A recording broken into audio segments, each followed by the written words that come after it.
위기를 맞아 혁신으로서 이를 극복하고 세계적으로 성공한 기업가들에 대해서 소개를 해드리고자 합니다. 오늘 소개해드릴 기업가는 여러분들도 잘 아시는 애플의 창업자 스티브 잡스와 배달의 민족으로 유명한 우아한 형제들의 창업자 김봉진 의장입니다. 스티브 잡스는 아시는 대로 미혼모 가정에서 태어났습니다. 어렸을 때 입양이 되었는데 사실 입양한 부모도 그다지 부유하지는 않았습니다. 그래서 굉장히 어렸을 때 불우한 가정 환경 때문에 좀 문제아였고요. 여러 가지 사고를 많이 쳤다고 합니다. 근데 이제 가난한 부모는 어떻게 해서든지 스티브 잡스를 대학에 보내기 위해서 어려운 형편에도 굉장히 열심히 저금을 해서 대학을 보냈는데요. 스티브 잡스는 그것이 못마땅했다고 합니다. 왜냐하면 가난한 부모 밑에서 부모님 사정을 뻔히 아는데 본인이 대학에 가기 위해서 부모가 그렇게 희생한다는 것이 마음에 안 들었다는 거죠. 그래서 리드 대학교라고 우리나라에서는 별로 알려지진 않았지만 미국 서부 지역에서는 꽤 등록금이 비싼 학교입니다. 근데 스티브 잡스는 이 리드 대학에 들어가서 그것도 철학과에 들어가가지고 한 학기 만에 중퇴를 합니다. 부모님께 폐를 끼치고 싶지 않았던 거죠. 그래서 스티브 잡스는 창업을 하게 됩니다. 절친인 스티브 워즈니악이라는 친구와 함께 차고에서 창업을 해서 그 유명한 애플 컴퓨터를 만들어내게 됩니다. 처음에 애플 1이라는 카본 컴퓨터는 그야말로 본체만 있는 컴퓨터였고 당시로서는 보기 드물게 13만 대 이상을 판매를 하게 되고요. 애플 2가 대박을 치게 됩니다. 당시로서는 굉장히 큰 금액인 18억 불의 IPO를 하게 됩니다. 그리고 스티브 잡스는 미국 스타트업계의 거물이 되고 유명 인사가 되었죠. 하지만 초기 성공은 거기까지 뿐이었습니다. 개발자로서 기술의 우위성에 너무 천착한 나머지 애플2 그리고 리사 그리고 매킨토시라고 하는 아주 기술적으로 뛰어난 컴퓨터를 계속 개발하지만 시장의 외면을 받습니다. 그 이유는 너무 기술적인 면에만 집착한 나머지 일단 호환성이 없습니다. 또 가격도 굉장히 비쌌습니다.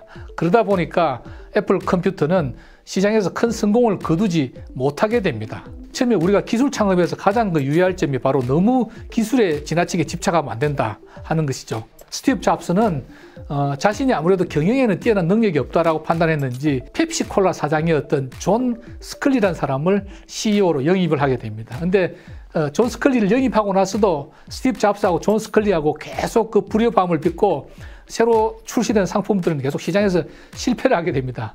그러다 보니까 그 유명한 사건이 생기죠. 스티브 잡스는 자기가 만들고 자기가 대주주로 있는 애플 컴퓨터에서 쫓겨나게 됩니다. 전화위복이라고 할까요? 이런 스티브 잡스에게 다가온 일생일대의 위기가 다시 재도약하는데 큰 도움을 주게 됩니다. 애플 컴퓨터에서 쫓겨난 스티브 잡스는 넥스트라고 하는 컴퓨터 회사를 만듭니다. 근데 이 넥스트도 애플 컴퓨터와 똑같이 계속 지나치게 기술적으로만 오리엔트된, 즉 사양이나 스펙은 굉장히 뛰어났는데 호환성도 없고 생태계 조성도 안 되고 일반인이 쉽게 사용할 수 없는 그런 컴퓨터가 되게 됩니다. 반면에 당시 메인프레임 컴퓨터를 만들다가 PC업계에 뛰어든 IBM은 굉장히 생태계를 조성하고 다른 컴퓨터들과 호환성이 높은 PC를 만들게 되어서 시장을 급속도로 잠식하게 됩니다. 그런데 넥스트 컴퓨터를 만든 스티브 잡스에게 뜻하지 아니한 기회가 찾아오게 됩니다. 스티브 잡스는 자기 혼자만의 세상은 결국 키울 수가 없다는 걸 판단하게 되고 소프트웨어나 하드웨어를 좀 널리 확산하기 위해서 다양한 회사들을 하고 협업을 하게 되고 또 인수를 하게 되는데 이때 인수하게 된 회사가 픽사입니다. 픽사는 오늘날 애니메이션 회사로 굉장히 유명한데 당시는 하드웨어와 소프트웨어를 만드는 그냥 IT 회사였습니다. 넥스트의 소프트웨어를 보완하기 위해서 픽사라고 하는 소프트웨어 회사를 인수하게 되는데 이 픽사가 3D 애니메이션에 상당한 그 기술적인 능력이 있었습니다. 그래서 당시 스티브 잡스는 자기가 만들었던 애플 컴퓨터에서 쫓겨나고 나면 상당히 좀 관대한 사람이 됩니다. 그래서 인수한 픽사사에서 엔지니어나 작가들이 만드는 애니메이션 이런 것들이 원래 본인이 인수하고자 한 목적의 취지에 맞지는 않았지만 허용을 하게 됩니다. 그래서 개발된 것이 여러분 무엇이겠습니까? 바로 그 유명한 토이스토리라고 하는 애니메이션입니다. 토이스토리가 엄청난 히트를 쳤죠. 그래서 스티브 잡스는 본업인 컴퓨터에서는 재미를 못 봤지만 인수하게 된 애니메이션 회사인 그 픽사가 큰 히트를 치게 됨으로써 엄청난 거부가 됩니다. 그래서 스티브 잡스는 깨달은 것이 있죠. 이 세상은 나 혼자서 기술만 뛰어나다고 되는 것은 아니구나. 생태계와 협업을 하고 생태계를 조성해야 되는구나. 그리고 우리 IT 업계의 미래는 기술적으로 뛰어난 제품을 개발하는 데 있는 것이 아니고 다른 분야와 협업, 특히 엔터테인먼트 인더스트리하고 협업을 해야 되겠구나라고 하는 것을 깨닫게 됩니다. 한편 스티브 잡스가 떠난 애플 컴퓨터는 계속 부진의 늪을 헤어나지 못합니다. 몇 차례의 CEO가 바뀌고 결국 1997년, 즉 스티브 잡스가 애플 컴퓨터에 쫓겨난 지 12년 만에 애플 컴퓨터는 다시 넥스트와 합병을 결의하게 됩니다. 그래서 스티브 잡스는 자연스럽게 자신이 창업했던 애플 컴퓨터로 돌아갈 기회를 얻게 됩니다. 애플 컴퓨터로 다시 복귀한 스티브 잡스는 이전에 그 고집불통의 기술만 중시하던 그런 스티브 잡스는 아니었습니다. 보다 폭넓은 사람이 되어서 외부와 협업을 할 줄 알게 되고 또 생태계를 조성하는 데 중요성을 깨닫게 되고 또 기술과 엔터테인먼트가 결합한 이 IT 산업이야말로 미래가 있다는 걸 깨닫게 됩니다.